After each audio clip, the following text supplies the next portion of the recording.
ఈరోజు ఒక మంచి టాపిక్ చెప్పుకుందామా? ఎవరైతే తల్లిదండ్రులని ఓల్డ్ ఏజ్ హోమ్కి పంపించాలి అనుకుంటున్నారో, ఎవరైతే అత్తగారు మామగారిని ఓల్డ్ ఏజ్లో ఉంటే బాగుంటుంది అనాథాశ్రమాల్లో అనుకుంటున్నారో వాళ్ళందరికీ కనువిప్పు కలిగే విధంగా 2 కథలు చెప్తాను. కథలు అంటే నిజంగా జరిగినవి ఇవన్నీ. ఒకరోజు ఒక ఊర్లో ఒక కొడుకు కోడలు ఉన్నారు. ఆవిడ కూడా పాపం చాలా పెద్ద వయసు వచ్చేసింది. ఇద్దరి దగ్గర ఉంటుంది, పెళ్ళయింది, ఉంటుంది. ఉంటుంటే కోడలికి ఈవిడ నచ్చట్లేదు. ఈవిడేంటి ఇంకా మన ఇంట్లో ఉండటం, ఈవిడెందుకు మన ఇంట్లో ఉండాలి, ఈవిడ అడ్డంగా ఉంది అని చెప్పి రోజు భర్త దగ్గర నచ్చపెట్టడం స్టార్ట్ చేసింది. చేయంగానే ఇంకా భర్త అన్నట్ట, ఏంటి నీ గోల, ఆవిడ ముద్ద ఆవిడ తిని ఆవిడ గదిలో ఆవిడ పడుకుంటుంది, నీకేంటి డిస్టర్బెన్స్ మా అమ్మ వల్ల అంటే కుదరదు, నేను ఉండాలా మీ అమ్మ ఉండాలా, ఇద్దరిలో ఒకళ్ళే ఉండాలి, తేల్చుకో నువ్వు ఎవరు కావాలో అని చెప్పి బెదిరిస్తుందిట. అప్పుడు తల్లి వింటుందిట ఈ మాటలని.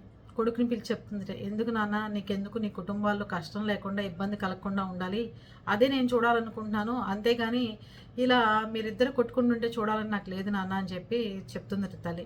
అది కాదమ్మా, దాన్ని మారుద్దాం అమ్మా, నువ్వు ఉండు, నువ్వు అలా అనమాకమ్మా, నువ్వు నాకు జన్మనిచ్చిన తల్లివి, ఎన్ని కష్టాలు పడి నన్ను పెంచవో తెలుసు కదమ్మా నాకు, నువ్వు ఉండమ్మా అంటట.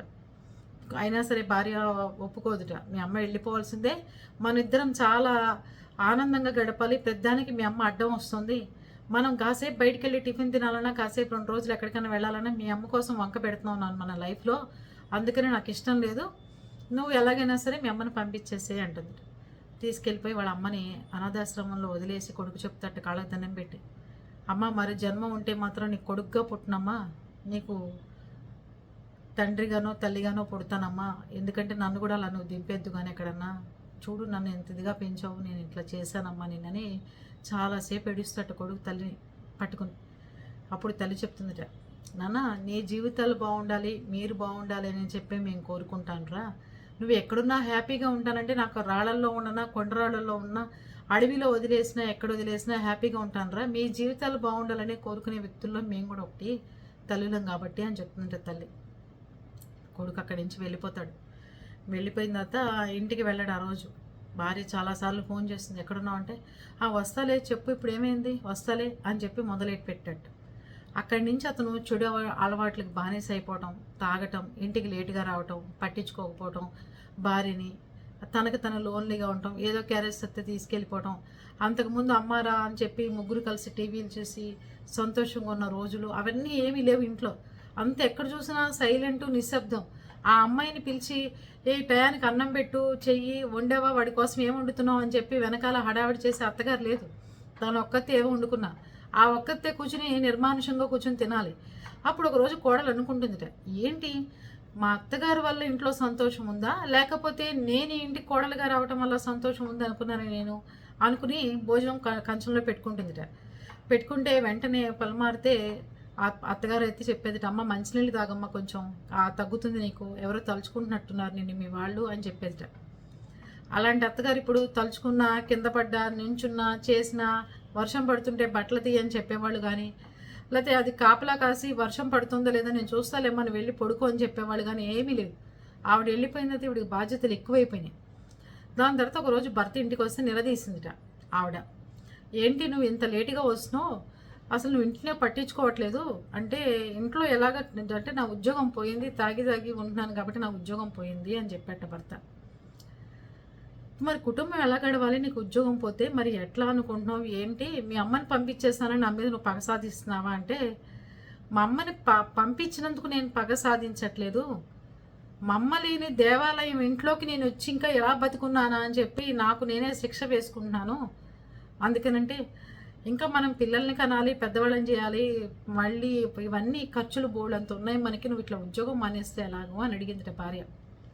అప్పుడు భర్త చెప్పిన సమాధానం ఏంటో తెలుసా, దేనికి మనం పిల్లల్ని కనాలి, వాళ్ళు కూడా తీసుకెళ్ళి మన ఆశ్రమంలో పడేస్తారు కదా, దానికోసం మనం పిల్లల్ని కనాలంటావా, ఎలా దింపుతారో ఏంటో నువ్వు చూసావు కదా నీ కళ్ళతో, నీ కొడుకు కూడా నిన్ను తీసుకెళ్ళి మెడబెట్టి ఆశ్రమంలో దింపి రావాలన్నా నువ్వు పిల్లల్ని కనేది అక్కర్లేదు మనకి పిల్లలు, నేనే ఈ జనరేషన్ వాడిని నేను మా అమ్మని తీసుకెళ్ళి అలా పడేసి వచ్చినప్పుడు, మన జనరేషన్లో మన పిల్లలు పడేయరు, రోడ్డు మీదకు తోసేస్తారు, అందుకే నాకు పిల్లలు అక్కర్లేదు తల్లి, నీకు దండం అని చెప్తాట. ఇదేంటి నా జీవితం, అత్తగారు వెళ్ళిపోయిన ఇలా మూడు బారిపోయినట్టు అయిపోయింది, మొగుడు వింటలేదు, సాయంత్రం వేసరికి ఫ్రూట్స్, పువ్వులు, గీలు అన్నీ తీసుకుని చక్కగా దర్జాగా ఇంటికి వచ్చేవాడు. తిన్నారా తినలేదా అని పట్టించుకునేవాడు, సగం వంటలో సహాయం చేసేవాడు. అలాంటిది ఎంత ఇబ్బంది పెడుతున్నాడు అని చెప్పి అత్తగారి ఆశ్రమం ఎక్కడైతే ఉందో కనుక్కుని అక్కడికి వెళ్ళిందిట. వెళ్ళి, అత్తయ్య నేను ఇంకా ఇట్లాంటి తప్పు మళ్ళీ చేయను, మీరు లేని ఇల్లు నేను ఊహించుకోలేకపోతున్నాను, ఒక తల్లిగా మాతృత్వం ఎలా ఉంటుందో నేను అనుభవించాలనుకుంటే మీ అబ్బాయి నాకు ఒకటి చెప్పారు, ఎందుకు అనుభవిస్తావు నువ్వు, నీకు పిల్లలు కావాలని ఎందుకు కోరుకుంటున్నావు, నీకు నీ నీ కళ్ళ ముందు నీ మొగుడే నీ అత్తగారిని తీసుకెళ్ళి అనాథాశ్రమంలో పడేయటం చూసావు, నీ పిల్లలు పడేయరని గ్యారంటీ ఏంటి నిన్ను మెడబెట్టి, అందుకని అలాంటి లైఫ్ నాకు అక్కర్లేదు, మా అమ్మ లేని జీవితానికి నాకు అక్కర్లేదు, మా అమ్మ లేని ఇంట్లో నేను ఉండను, మా అమ్మ లేని వండని తిండి నేను తిన్ను అని చెప్పి గొడవ చేస్తున్నారు. అత్తయ్య దయచేసి వచ్చేసేయండి అత్తయ్య, మీరు లేని ఇల్లు నాకు కూడా చాలా బోరుగా ఉంది, మీరు రోజు ఇంట్లో ఏం పనులు చేస్తున్నారు, ఖాళీగా తిని కూర్చోవడమే అనుకున్నాను, కనీసం బియ్యం ఎండపోస్తే నేనే దగ్గర ఉండి చూసుకోవాలి, వర్షం పడుతుంటే అమ్మాయి లేమ్మా వర్షాలు పడుతున్నాయి బట్టలు తెచ్చి తీసుకురా అమ్మా, లేకపోతే బట్టలు తెచ్చి ఇంట్లో పెట్టేవాళ్ళు, ఎన్నో నాకు సహాయంగా ఉండేవాళ్ళు అత్తయ్య, కానీ మీరున్నంతసేపు నాకు ఆ లోటు తెలియలేదు, మీరు లేకపోతే నేను నా మొగుడు చట్టాపట్టాలు వేసుకుని ఎంత దూరమైనా స్వేచ్ఛగా తిరిగేయచ్చు అనుకున్నాను, కానీ మీరు లేని తర్వాతే ఆ లోన్లీనెస్ ఎలా ఉంటుందో నాకు అర్థమైంది అత్తయ్య, చాలా మేమిద్దరం ఉన్నా సరే మా ఇద్దరి మధ్యలో ఎంతో పెద్ద అగాధంగా కనిపిస్తుంది జీవితం, అలాంటి జీవితం మాకు వద్దత్తయ్య వచ్చేసేయండి అని చెప్పి కోడలు వెళ్ళి అత్తగారిని తీసుకొచ్చేస్తుంట. అది కథలోని నీతి. అంటే ఈ రోజుల్లో పెద్దవాళ్ళు వృద్ధులైపోయారు, దేనికి పనికిరారు, మనకి ముసలివాళ్ళు అయిపోయారు, లేదంటే వాళ్ళు ఇష్టం వచ్చినట్టుగా మాట్లాడుతున్నారు అంటున్నారు. తల్లి గురించి చెప్పాలంటే ఇదే మీ తల్లిని కూడా ఆశ్రమంలో పడేరా అన్నయ్య అని మీ అమ్మానాన్నకి చెప్పగలుగుతారా? మీ అమ్మానాన్నని ఆశ్రమంలో పడేరా అన్నయ్య అని మీ తోడుబుట్ల వాళ్ళు చెప్పగలుగుతారా? అదే అత్తగారింటికి రాగానే మాత్రం అమ్మానాన్న అడ్డమైపోతున్నారు, అతను అమ్మానాన్న మీకు, అది ఏంటి అనేది జనాలు అర్థం చేసుకోవట్లేదు. ఈ కథలోని నీతిది. రేపు నెక్స్ట్ వీడియోలో ఇంకో కొడుకు తండ్రిని ఎలా ఇంట్లోంచి వెళ్ళగొడతాడు, ఎలా దింపేసి వస్తాడు, ఆ తండ్రి చరిత్ర ఏంటి అనేది నెక్స్ట్ వీడియోలో చెప్పుకుందాం. బాగుందా కదా? తల్లి ప్రేమ, తల్లి విలువలు తెలిసిన వాళ్ళు ఎవరు ఇట్లాంటి చేష్టలు చేయరండి, అర్థం చేసుకోండి అందరూ.